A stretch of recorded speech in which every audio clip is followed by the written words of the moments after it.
computer. So welcome everyone. Thank you for joining us this evening. I'm Nicole Goldberg, the Executive Director of the Woodstock Artist Association and Museum. We have a very special presentation today given by Beth Kleber of the School of Visual Arts.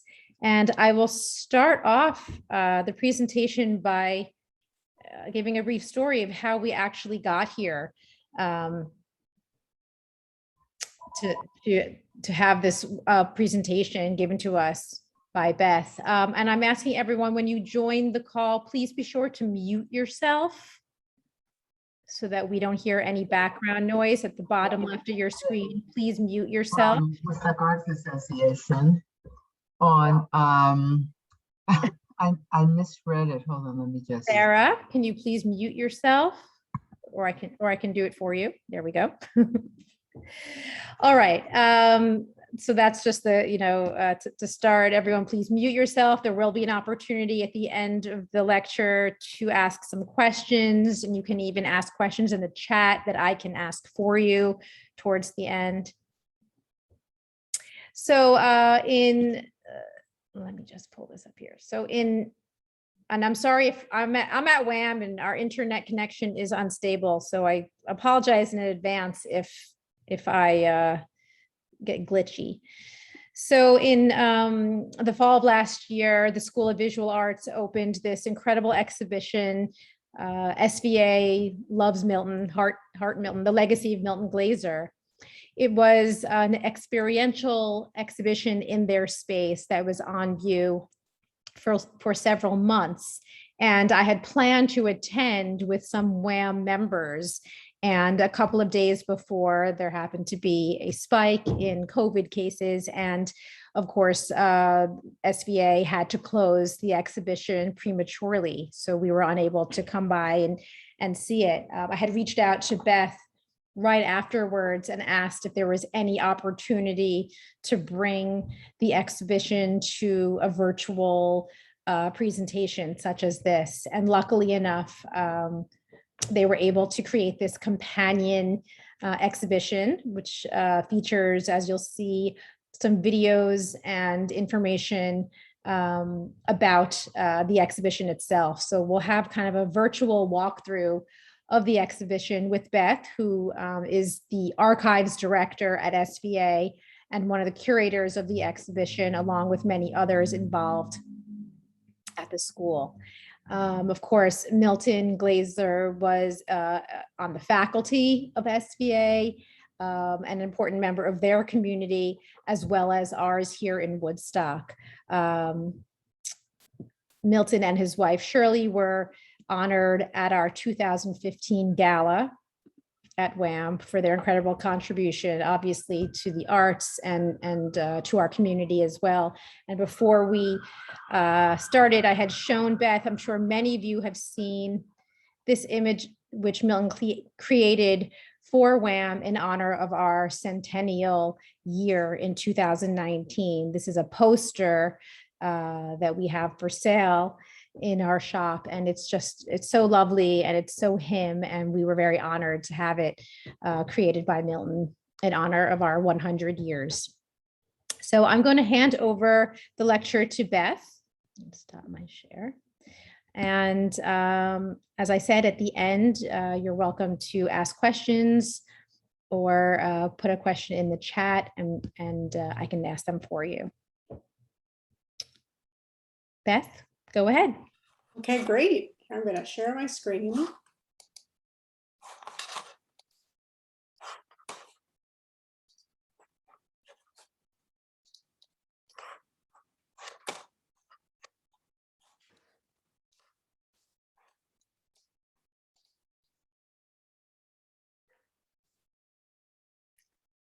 Okay, so I hope that everyone can hear me. Thank you so much for inviting me. I'm sure Milton meant a lot to a lot of you who are on this call today, and he certainly meant a lot to me. He shaped my career and basically altered the course of my life in many ways. So, I hope some of that sort of personal connection I have to his work comes through today. I'm going to share with you a walkthrough of our exhibition that we put together at SVA in the fall and in the winter. And I'm also going to share some work from the Milton Glaser Design Study Center and Archives. So the Glaser Archives at SVA is the primary repository of Milton Glaser's work. So about 20 years ago, maybe 17 or 18 years ago, Milton talked to Silas Rhodes, who was the founder of SVA, and asked to, he wanted to donate his work to the school and create an archive of his design and illustration work. And at the time, there was no archive of any sort. So, this sort of began the whole process of bringing his work here. Eventually, I was hired. There was no space. I was at Milton's studio for several years, going through everything with him. It was pretty incredible experience, just in terms of, it was like a crash course in sort of learning everything about his career, understanding like which pieces go with what, seeing these connections and relationships. And the end result of this is that we have thousands of pieces of Milton's work, thousands of sketches, original art, then the posters, the album covers, the book covers, the brochures, you name it, three-dimensional pieces. So, just the scope of this collection is a little bit mind-boggling. And in addition to that, Milton had this very close relationship with SVA. He taught here for more than 50 years. He designed 27 of our subway posters, which is the primary way that SVA promotes itself within New York City. He became the acting chairman of the board of SVA in 2007. So, he sort of impacted several generations of designers who sort of passed through his classes here. So, his legacy is at SVA looms large. The exhibition at SVA, oh, here's a picture of the archives, just so you know, this is our space within the SVA library. The exhibition grew out of a desire to honor his legacy, both as, one of one of two most significant designers of the 20th century into the 21st century, but also honor all of his contributions to, the sort of design legacy, but also sort of general, vibe of SVA. So what I want to show you here, we're just going to do like an 8 or so minute walkthrough of the exhibition. This is a video of the show. And I'm just going to mostly, you can just kind of sort of experience it like you were walking through an exhibition, but I'll talk a little bit and sort of explain a bit as to what you're seeing. So the exhibition was mounted in 209 East 23rd, which is our main building. So this is like right when you walk in off 23rd Street, you would see this giant picture of Milton. And the first room contained examples of his sort of more activist works, social and political causes, and then like a little sort of examples of a record shop and a bookshop. What you're seeing here on the floor are reproductions of the tile work that were in his longtime studio on 32nd Street. So he designed and installed these beautiful tile floors there, so you would see them right when you walked in. So we had pictures of those, and our designers reproduced them. The show was organized by designer Gail Anderson, our art director Brian Smith, and me, and it was designed by Kevin O'Callahan, who's our three-dimensional design guru at SVA. And he was also a longtime friend of Milton. So this was like a sort of a labor of love for him as well. So what we're looking at here is a bookshop with, book covers. Milton designed, I would have said hundreds. It could be 1,000 book covers. So unbelievable number of book covers. I encounter more every single day.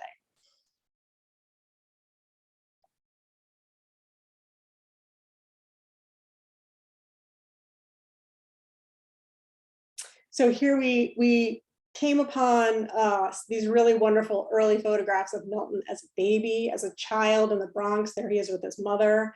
A photograph, I think, was from high school. Pictures with his family, with his parents. So, as you know, he grew up in the Bronx. He attended the High School of Performing Arts, now known as LaGuardia, in Manhattan, and then attended Cooper Union, also in Manhattan. There's the logo for his Underground Gourmet column, which he founded with Jerome Snyder. As you know, Milton co-founded New York Magazine. Underground Gourmet kind of predated New York Magazine, but then found its way into there. And that's kind of like the ground zero of like cheap eats columns, which, spawned a series of books and, and other regional guides. These are some of Milton's many album covers.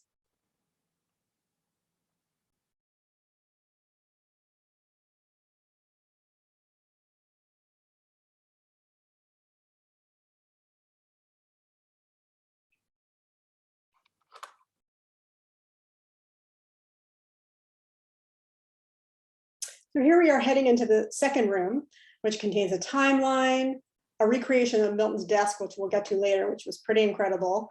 Examples of work from his archives, process stuff, sketches and original art, some very early work, and then his subway posters. So what we're looking at here is a photograph of Milton in the classroom at SVA, probably maybe mid-70s, and a tribute to his I Love New York logo. Here on the right-hand side are his SVA subway posters, which I'll talk a little bit more later, and we'll, as we sort of get into this into more detail, but these are posters that were posted on the subway platforms in New York City. He did his first one in 1965 and his last posters in 2017. So they really follow the entire arc of his career stylistically, thematically, and are kind of a little laboratory for all the graphical ideas he would experiment with in his work for other clients.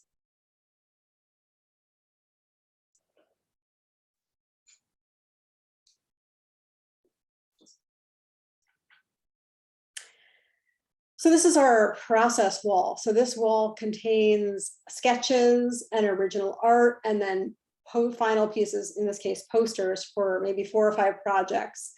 And this is what makes the archive so special.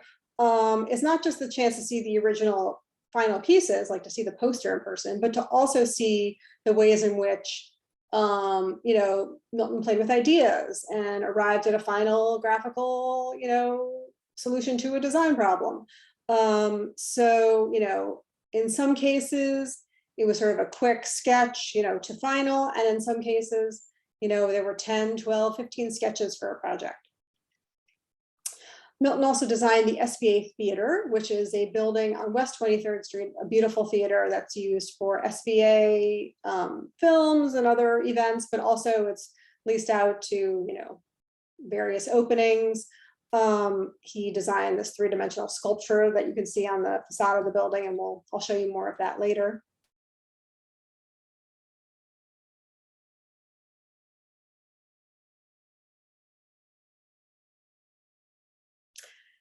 So this was kind of a big undertaking. This is a recreation of Milton's desk, and this was like the brainchild of Kevin O'Callahan, who designed the show. Milton always had this very interactive workspace. And from the beginning of his career, he was, never had a private office. He always sat right in the middle of it, surrounded by people. And, the wall was covered with, photographs and things that inspired him in some way, mementos from travel or gifts from other people. So as much as he could, Kevin tried to recreate the entire experience of Milton's desk. So these are all pieces that were hanging behind his desk in his studio.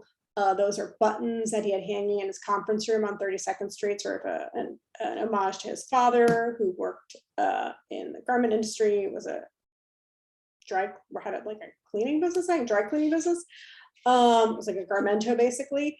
And then drawing tools on his desk. That's his original lamp. So yeah, there's a very kind of tactile experience. You can see all the things that he liked to work with his hands, till the very end. Milton was a devoted illustrator.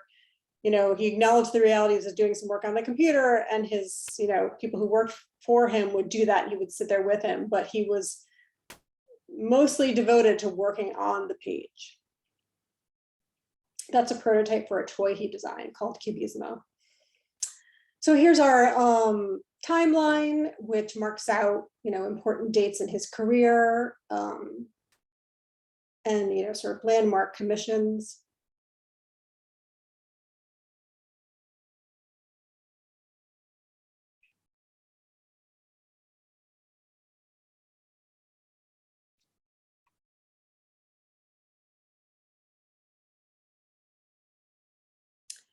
And the last spot here is a sort of tribute to his enduring I Love New York logo, which he designed initially for the city of New York in 1976, when tourism was really flagging, and the tourism board and New York City Chamber of Commerce was looking for a way to attract tourists.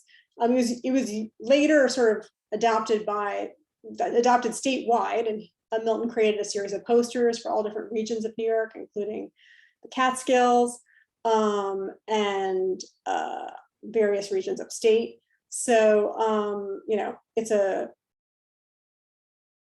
that's like, Milton's calling Clark. That's the piece that everyone knows. Here's the a landmark medallion that was affixed to his building on 32nd Street, which is now occupied by the New York Review of Books.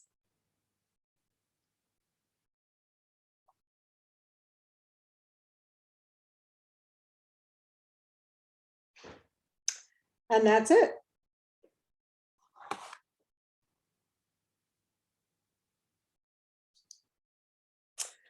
So what I want to do here is share with you sort of select pieces from the archive,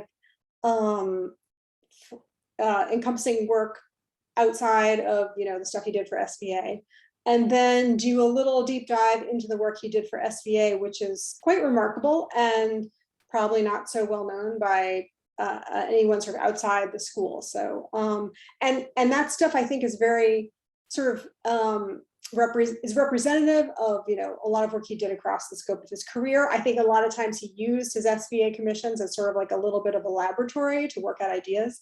So I think it's a great place to kind of understand where his mind was going in terms of ideas he was experimenting with, and sort of concepts he was trying to work out on in 2 or 3 dimensions.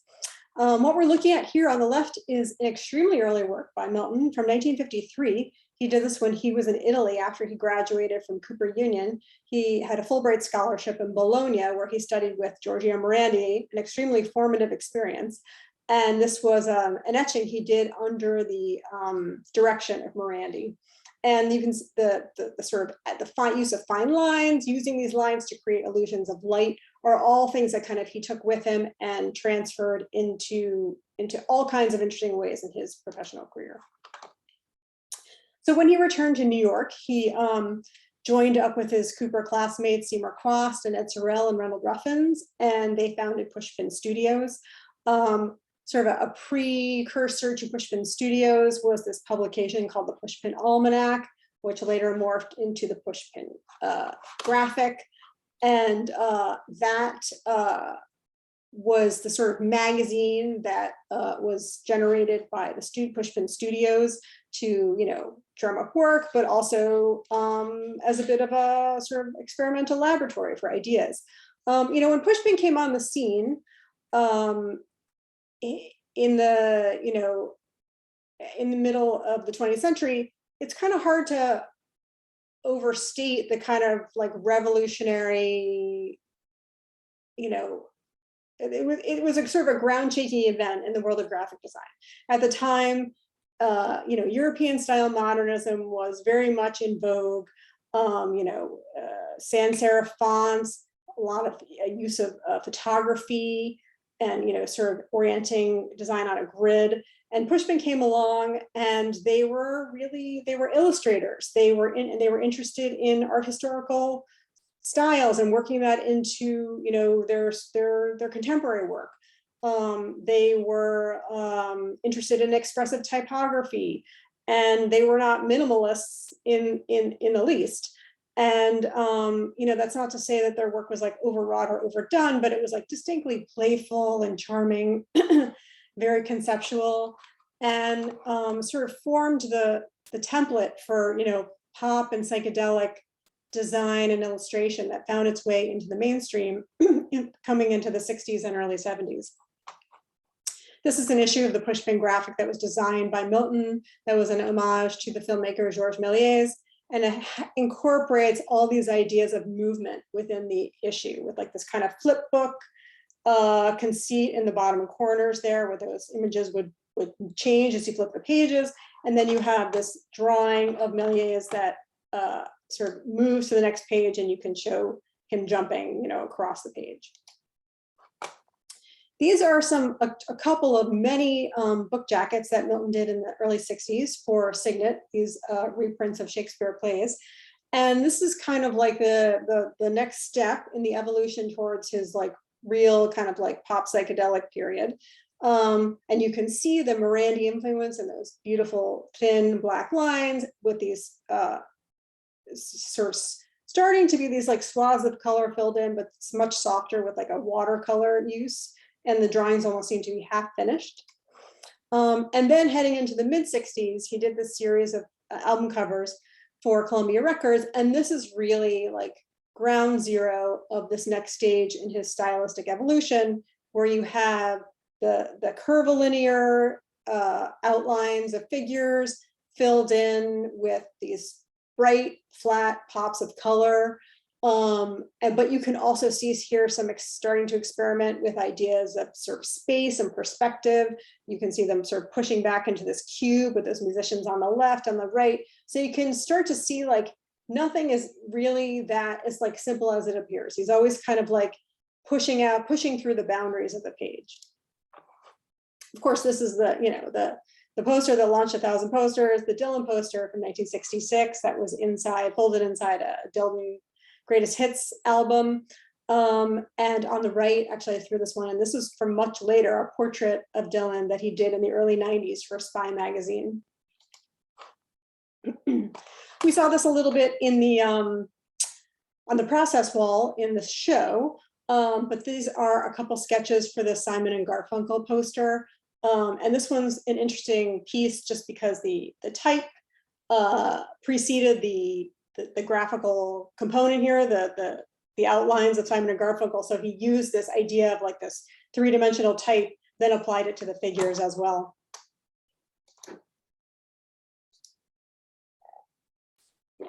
A couple posters for Poppy Records, which was a record label that he worked with extensively. Poppy later turned into Tomato Records, and he worked with them for a long time as well, creating promotional materials, but also many, many album covers. Some later, a poster for Tomato, as I mentioned. This one's might be my favorite Milton Glaser poster. A promotional poster for Tomato with like all this beautiful Glaseriana like detail, elegant wallpaper, and a carpet. Then you have this like very surreal, silly image of this like juicy tomato and this very rigid, formal chair. And it makes me smile every time I see it. So at the same time that, you know, Milton was generating all this really interesting and very much in demand sort of psychedelic style-ish work, he was also kind of doing things that were a little more experimental and weird. And these are a couple posters he did for Olivetti, the typewriter company. And these are quite remarkable. I mean, they're promoting a typewriter, the Valentine typewriter, this beautiful, you know, fire engine red typewriter. But in many ways, the typewriter is not the focal point of these posters. And they both refer to, you know, works of art. So the one on the left refers to this painting with this dog mourning its owner, and the one on the right is this Ducal studiolo setting that with lots of inlaid wood that you can actually see. I believe it's at the Metropolitan Museum of Art. So as I mentioned, in 1968, Milton co-founded New York Magazine with Clay Felker, and he launched Underground Gourmet with Jerome Snyder and designed the logo for Underground Gourmet, which uses a typeface designed by Seymour Quast, his co-founder of Pushpin.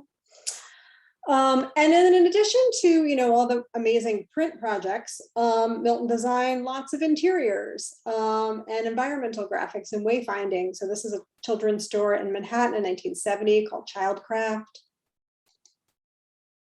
One of his sort of longtime associates and friends and clients was the restaurateur Joe Baum, who was responsible for all the dining in the World Trade Center towers, which Milton was involved with all of them, but most famously the Windows on the World restaurant on the top floor. This is Milton's tile mosaic in the Astor Place subway station, which is still there today. And then moving into the 80s and 90s, when he really wanted to, he was sort of not interested in doing that kind of, pop psychedelic work that he had become so closely identified with. So he sort of continued to experiment with ideas of, three-dimensionality on a two-dimensional page, but sort of took his ideas in another direction. His poster for Juilliard, his identity and illustration for Angels in America, the landmark play, some design for the Catskills region, and then some pretty recent work, he did posters every year for the Cooperstown Chamber Music Festival from 2004 to 2011. These are just a few of them. So the last part, I just want to, as I mentioned, share some of his work for SVA, which sort of spans the entire scope of his career. Here is his appointment letter from Silas Rhodes, dated 1960, and he started that summer teaching. And soon thereafter, in 1961, he participated in this funny little exhibition of illustration faculty members, an exhibition of horse drawings, and there's his on the left, kind of a Lady Godiva-like figure. And then the next year, he designed this fantastic piece of design for an event at SVA called the Art of Seeing. And I have to say, I don't know a lot about this event. But the idea is that it's billed here as a symposium of provocative visual material with commentary. So he created this mailer. These are just basically postcard size cards that were inside the envelope with these fantastic, funny, technical, provocative, erotic drawings, presented in this very kind of dry manner. And as a piece of design, I feel like you just can't get better than this. He taught for many years. He co-taught primarily magazine design with his good friend Henry Wolf, and they would design these interesting course announcements. This is one that would fold, so you could see different parts of their faces. And this is another piece that they designed promoting one of their courses, in which they sort of hand wrote notes responding to the text they had included in this course announcement, which is quite funny. And here's this beautiful folding piece for a course that he co-taught with Ivan Chermayeff, the designer, in 1964. And that same class with Ivan Chermayeff resulted in the production of this magazine, New York Local, in 1964. So of course this predates New York Magazine by 4 years, but I like to imagine that a lot of the ideas for New York Magazine sort of started to germinate in this student project. This is another class project for a course he co-taught with Henry Wolf in 1970 called Passion. And the front and cover and back cover are kind of an homage to the end papers for the landmark design magazine Eros. And here's one of the posters promoting Milton's SVA summer workshop. So he taught his summer workshops for, 30 years or more. and they were a week long in the summer. You had to apply, and it was a very intense week. A small group. You get breakfast and lunch. And I believe the last year he did this, the summer workshop was maybe 2011 or 2012. The next chunk here I wanted to share with you, this is maybe among my favorite sort of group of Milton's work. And these are a series of posters he designed, small posters he designed for the SVA gallery in the 60s, at a time when Shirley, his wife, was the gallery director. So Shirley conceived of these really interesting, kind of unusual, high concept group shows in which she would call upon, people she knew in New York City to participate. And it's kind of like an all-star lineup of like New York City art world, Andy Warhol, Alex Katz, Jim Dine, Frank Roth, Lee Savage, Anita Steckel. It was an incredible array of artists who participated. And the shows ran the gamut from like fine art to design. So the posters are all pretty remarkable in their own way, and they sort of form these nice groups of like experimenting with ideas of the passage of time in design. So sort of like things changing and moving across the page, with experimenting with dimensionality, and you can see this through like these interesting shapes and cubes that turn up, and also with three-dimensional type. Here are some sort of that kind of idea of like serial design that I was mentioning. This one on the bottom left for the second print invitational has this fun conceit where if you were you to fold this in half, like sort of in on itself, it sort of like mirrors each other. So you can see how those twos would match up with the black twos on the right would match up with the white space twos on the left.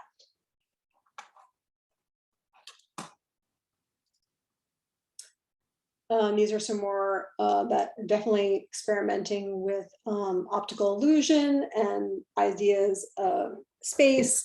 And they all kind of like have this, like you look at it one way and you can see the space coming out, the shape coming out, you look at it another way and you can see it sort of receding. The piece on the bottom right for transparency, which has these sort of cylinders like that stack within each other. There are these tiny dots on the poster where the lines meet, and that kind of like creates, sort of contributes to the illusion of dimensionality. This poster on the bottom left here with the graph paper is the poster for an exhibition called Working Drawings and Other Visible Things on Paper, not necessarily meant to be viewed as art. It was co-organized by Mel Bachner, the conceptual artist, and that show was perhaps the first or among the very first conceptual art exhibitions in New York City ever. And consisted of sketches and receipts and all kinds of interesting things that were then reproduced in binders and set on 3 pedestals in the SVA gallery. Couple design exhibition posters for design shows. One on the left for Polish posters, and the one on the right for the Polish designer and filmmaker Jan Leniczka. Then the 2 on the top here are illustration based. The one on the left is Viperous drawings, basically like satire illustrations. This show included Jules Pfeiffer and Ed Sorel and Tommy Unger and R.O. Bachman.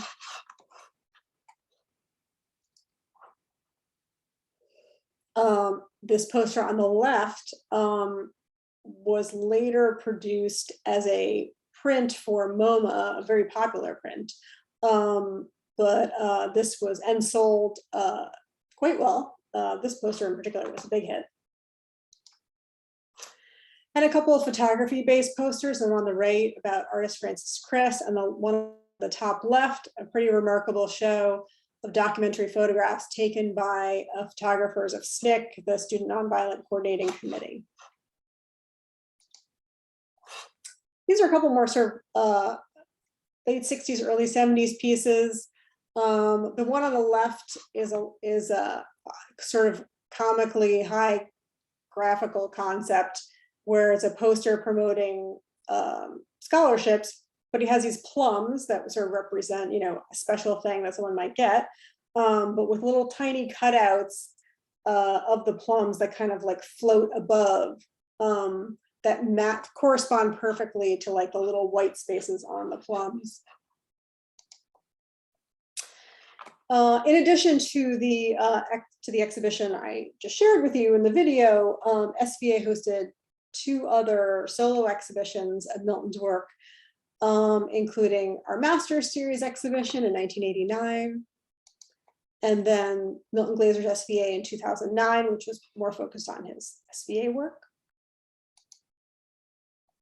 As I mentioned, Milton was instrumental in the design of the SVA Theater, which is located on West 23rd Street.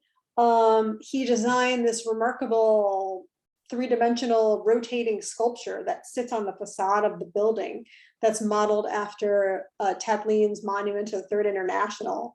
And then he also designed the interior. So there are these beautiful curving walls and soft colors and sort of experimentation with, you know, sort of gradient color changes, which is something I have noticed sort of repeatedly in his work, in a lot of his sort of environmental design. And finally, I just wanted to share with you the incredible scope of his subway poster campaign. So SVA has been advertising in the subways, New York City subways, basically since SVA was started in 1947. And Milton designed more subway posters than anyone else, something like 27 posters for the campaign. And they are kind of a remarkable document of his career. So his first one on the left there, in 1965, that's his first subway poster for SVA. And these first 3 examples actually, and then one we'll see on the next page, interestingly, these are all 3-dimensional pieces that he created and then had photographed. So, you know, these aren't like 2-dimensional drawings. So on the left is actually an actual painted bust, and we have that piece. We have the original bust that he then, you know, painted on the face. The one in the middle is this kind of remarkable 3-dimensional sculpture.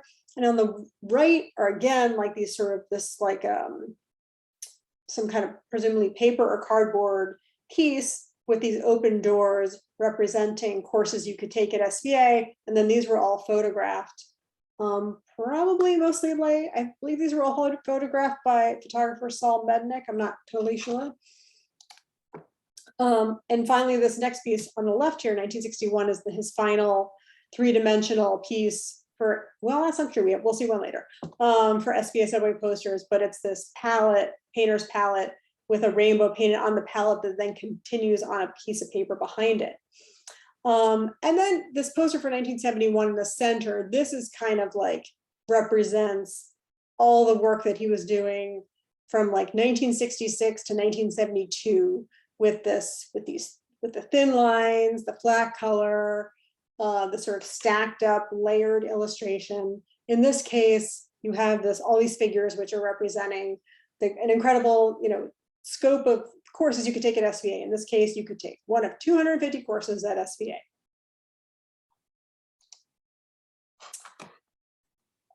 But then, you know, moving into the 70s and the 80s and 90s, the work sort of moved away from a lot of those techniques into some, you know, other more conceptual ideas. On the left, I guess you could say this one is sort of more still in kind of like the pop realm. You have like the repetition of an icon. You have, you know, sort of the, you know, sort of you know, simple shape in the wallpaper, but you can see that he's experimenting with, you know, showing the dimensionality of a room. And then in the center, you know, a drawing of one of Milton's beloved or not so beloved pet rabbits. This is a poster, a subway poster from 1985, in which he started out sort of with a more basic sort of still life idea, but then arrived on this really wonderful makeshift collage with tape, and then had that photographed. And it's hard to, can't quite capture it here on the screen, but the photography, I believe this one is done by Matthew Klein, is so good that you know, when this was hanging in subway stations, it looked so realistic that people were coming and trying to, you know, rip off pieces because it looked like it was three-dimensional. This is the logo that Milton designed for SVA's 40th anniversary in 1987. And, you know, as you start to look at this, you can start seeing a lot of recurring ideas over time. If you remember that children's store that I showed you from 1970, Childcraft, with those sort of Frank Stella-like arches forming a lot of the shapes within the store, you can see that same idea here in 1987 for SVA's 40th anniversary, incorporating this idea of kind of the passage of time, where like the number 4 is kind of moving through this logo. This is an interesting project, a poster, another subway poster that Milton labored over quite a bit. These are just 4 sketches among, I don't know, maybe 20, 25 sketches for this piece, where he was trying to figure out how to express this like change in type from old to new. So, and in fact, in the center here, there's a sketch that says Dreams SVA. So he sort of tried to take this idea in another direction, abandon it. It's quite a beautiful drawing, but actually never made its way into any final project. These are a couple from the 90s where the subway posters really take on a very almost didactic approach, where they're almost like a little bit of a mini art lesson. So the one on the left is like literally a drawing lesson, in which he has sketched out a photograph of Matisse sketching. And then the one in the center is sort of an explanation of how he sort of came up with this idea. And he sort of explains, sorry, there's an announcement in the library.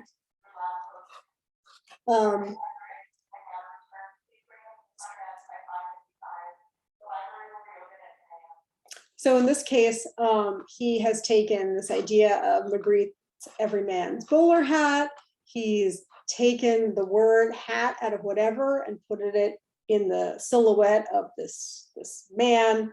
And in this column of text in the bottom here, he's explaining what he's done. So it's sort of offering like a mini graphic design lesson for, you know, the 30 seconds that you're standing on the subway platform. So as I mentioned, there is another 3-dimensional piece. It's this one on the right here, The Secret of Art, in which he crumples up the piece of paper, indicating that maybe there's no secret. So in 2001, immediately after the attacks on the World Trade Center on 9/11, Milton took his I Love New York logo and he kind of reimagined it as sort of a love note to New York City, the place where he spent his life and built his career. He did this I Love New York More Than Ever piece. SVA underwrote it, printed these posters, and then they were within a couple of days posted throughout New York City. It, like a couple of days later, appeared on the back page of the New York Daily News. So not technically a subway poster, but sort of an important part of this partnership between Milton and SVA. On the right, it's kind of a similar idea that was a subway poster a couple of years later. And then in 2011, you can see Milton's interest in these kind of gradient, you know, low to mid contrast patterns, and experiments with typography. And then finally, these are his last posters for SVA in 2017, which, you know, I think it's a series about compassion and empathy. And, you know, it was specifically a response to the Trump presidency. And, it was sort of driven by political and humanitarian concerns, but given this new urgency, given the political environment at the time. But as always through his career, but certainly during this period, Milton was interested in emphasizing that artists and designers have this larger responsibility to be socially and politically engaged, and to basically try to improve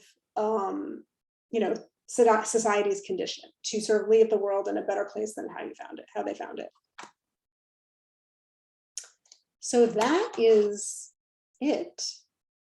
I would be glad to take questions if anyone has any. Yeah. That was incredible. Thank you so much. That was so thorough and inspiring. And I saw it in the video, a very short clip announcing that Milton is actually buried here in Woodstock in the Artist Cemetery. Yep. With so many other important Woodstock artists. So of course, anybody can visit his plot, his gravestone at any time here in Woodstock. I'm just inspired, of course, so many of our members of our community are artists. And we don't see as much graphic design in our galleries as perhaps we should. And it's amazing to be reminded of the art historical knowledge and influence in his work. I mean, it's just chock full. Oh, am I glitchy? Maybe I'm unstable. Yeah. I'll be back. Am I here now? Yeah. Sorry about that. I was saying it's just amazing to see the art historical knowledge that Milton had and how that influenced his work. You don't see that day to day, perhaps in graphic design, or at least you're not aware of it, but he was kind of blatant about it, just the references to Magritte and Matisse, and obviously a lot of classical work that you even see there. It's kind of amazing because I don't know too many other graphic designers that really make it so obvious who their influences are. So that was enlightening, for sure. Does anybody have any questions? I don't see anything in the chat. You're certainly welcome to unmute yourself or write a message in the chat if you'd like to ask a question. I have a question. I was not able to get the visual component of this lecture until about 10 minutes to 5:45. I only had the audio, and finally I called the Woodstock Museum of Art, and they were able to send me the correct link. She said that Nicole was recording it, and I could get I'd be able to see it in the future. Is there any way that I can see the rest of the recording now? You can't see it now because we're in the process of recording. No, I know, but when you're done.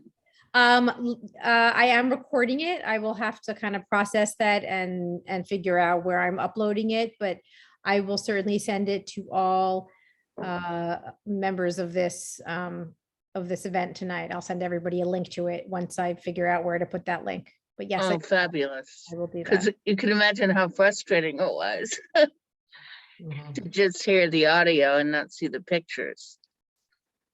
Thank you. Beth, may I ask a question? Sure. I'm the exhibitions director at WAAM. I want to thank you. This is so helpful to me, and to a lot of people to really get right to the heart of this, amazing design professional. Nicole mentioned, he brought something really particular and really special, and who were the designers that he followed? Are you aware of other designers that he was, really interested in? Well, it's an interesting question because like the time when Milton and his peers were coming up in the profession, that was really, with a few exceptions, like say, Paul Rand predated them a little bit, but that's just like the really early moment of graphic design, sort of as a thing, as like a job. So, in terms of, designers he would emulate, it just wasn't really like something that you would think about or know. It just like wasn't professionalized in that way.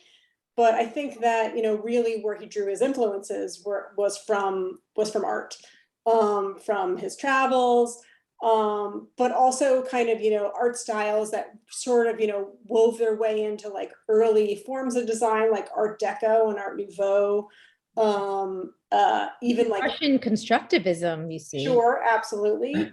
Also, yeah, I'm also thinking Albers quite a bit, because Albers with his transparencies so much, and just constructivist things. A lot of he was very aware of the finest thinkings in terms of color. I mean, speaking as a student, I was born in 51, and in high school in Long Island in the 60s. So his influence was so profound. Mhm. For us, Milton was like, I mean, I don't know any of us who didn't doodle those block letters with the drop shadows and, all of that wonderful, bringing that graphic sensibility to our fine art, our drawings. I mean, things and thinking about just, how to use flat color to animate things. I mean, he was profound. He was, it was really a wonderful influence for young artists, because you weren't just looking at the Impressionists or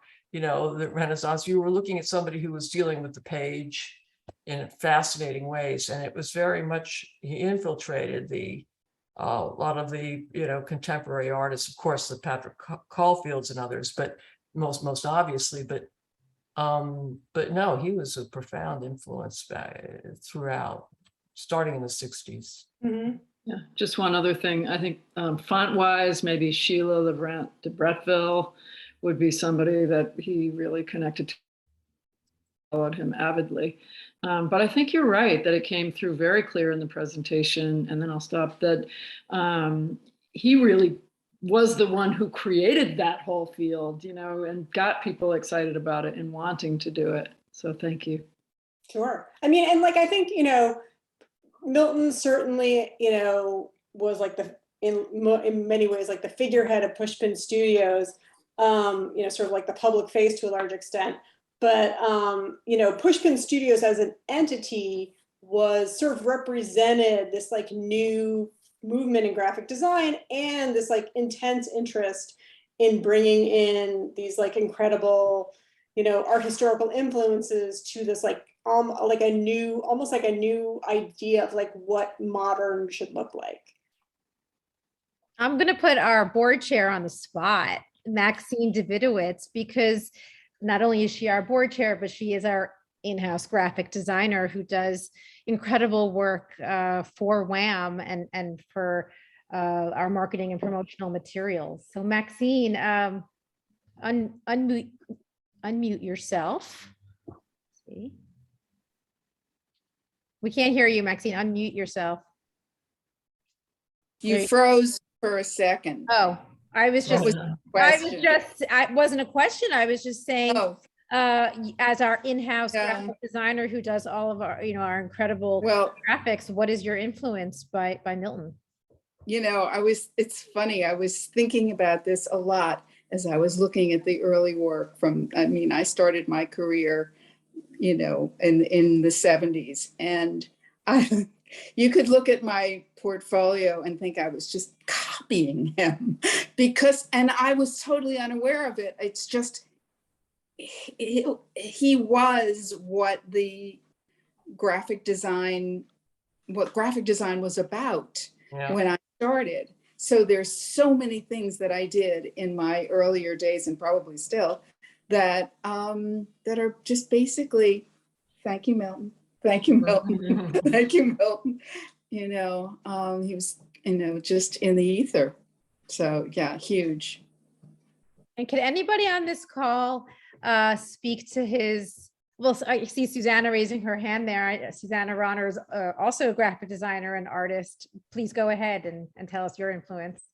Just unmute yourself. Unmute yourself, Susanna. Yeah, thank you, Beth. This was incredible to see this body of work. for me as a graphic designer in the 80s, Milton is where graphic design began. And Beth, you would know Michael Vanderbilt, who I worked for in San Francisco.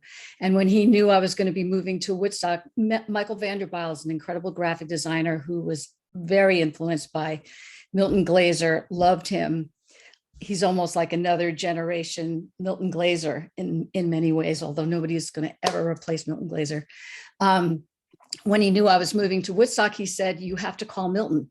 So as soon as I got here in 1989, I called Milton, and all I had to say was Michael Vanderbilt said to give you a call, and he was, come on up.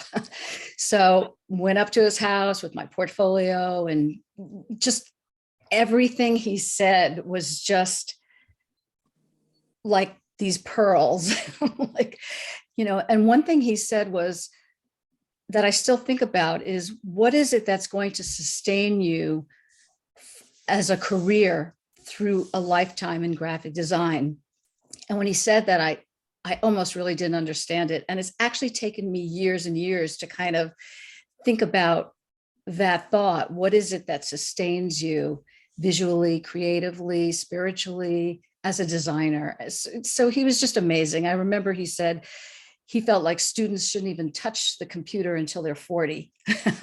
Yeah. Because you come to things way too fast, and you really need the time to kind of really explore. And he was such a clear explorer. So I really credit him a lot. And also because he was very involved in the Woodstock School of Art. He and Shirley got into printmaking there at the school. And so it's actually how I got to the Woodstock School of Art and started exploring printmaking. So he's just so seeped into Woodstock, as almost everyone probably on this call knows. So thank you for bringing him to us in this way. It's wonderful.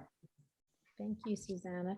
And just to add to that, I wonder if there's anybody on the call. I know we're kind of diminishing in our population here of participants, but is there anybody on the call who knew Milton personally as a friend, in addition to as a colleague and perhaps a teacher?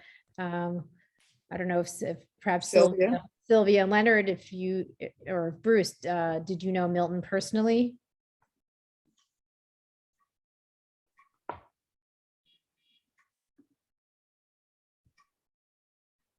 I see his. I didn't know him personally. I don't know if you can hear me. Yeah. It's Yeah. Barbara. But I had a very fascinating meeting with him. Back in the late 60s, I worked in New York. I was about 16, and my sister was an amazing artist of the illustrative nature, very far out illustration, very unusual. And I called Milton Glaser and asked if we could stop by at his studio and meet with him, and she could show him her portfolio. He didn't know me from a hole in the wall, and sure enough, we had a meeting. I met him in his studio with my sister, and he was delightful, and he was so giving of information, as the prior participant said. It was something I'll never forget. That's wonderful. Simone, I see you raised your hand. I don't know if you want to add a comment or go ahead. Yeah, yes, hi. I'm in between because I worked for Schlumberger, the Oh, yeah. oil service company. So I met Milton in 1993 when I was in charge of investor relations. And he was doing the annual reports for the company. And so I worked with him from that point on until probably 2000 and I would say 15.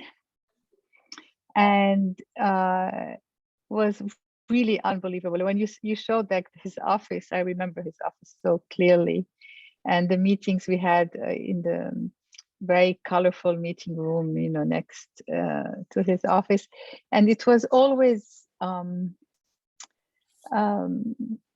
he wouldn't take a project. I mean, beside the annual report, then I created a education corporate social responsibility project where he did all all, I mean, the logo, everything. We did books, we issued a lot of things, but he wouldn't take a project unless he would challenge you, you know, if your ideas were correct, you know, why are you doing this?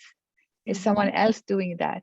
It was really interesting because I found him to be a partner well beyond the artistic side, which of course he was amazing, but it was really about thinking together. And he was really pushing us. He published a book called Connected Wisdom that we self-published, and he was pushing until he felt really the message, everything was correct. And then he of course introduced us over the years to amazing photographers for the annual report, Magnum photographers in particular. And then of course lots of illustrators. He would do some of it. He would always do the design, for example, of a book or brochure or the annual report, but he introduced to amazing designers that had different styles for different things. So it was really such enriching working relationship, but we often had lunch. So it was sort of a, you know, friendly and professional. You love lunch. And now, believe it or not, I've been now in Willow for the last year and a half.